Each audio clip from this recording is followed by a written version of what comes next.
Sembra non esserci fine al declino di Villa Rodella. L'asta di vendita infatti è andata deserta. Un tempo lussuosa dimora dell'ex governatore del Veneto Giancarlo Galan, simbolo del potere del sistema che ai tempi del Mose caratterizzava la nostra regione, poi confiscata dallo Stato come risarcimento e abbandonata al suo destino. Villa Rodella, Cintoganeo, messa all'asta dal demanio, non ha ricevuto nemmeno un'offerta di acquisto.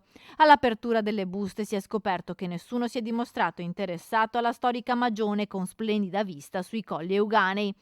La dimora, a seguito dell'arresto di Giancarlo Galana nel 2014, venne confiscata. Il patteggiamento chiesto dall'ex governatore prevedeva infatti un risarcimento allo Stato di 2.600.000 euro che venne pagato proprio con la cessione della villa che risale al XVII secolo. Il podere per anni venne abbandonato, passando da luogo di lusso a simbolo di degrado, spesso preda anche dei vandali. Lo stesso Galan e la moglie, prima di abbandonarla, staccarono vicie, termosifoni e altri arredi.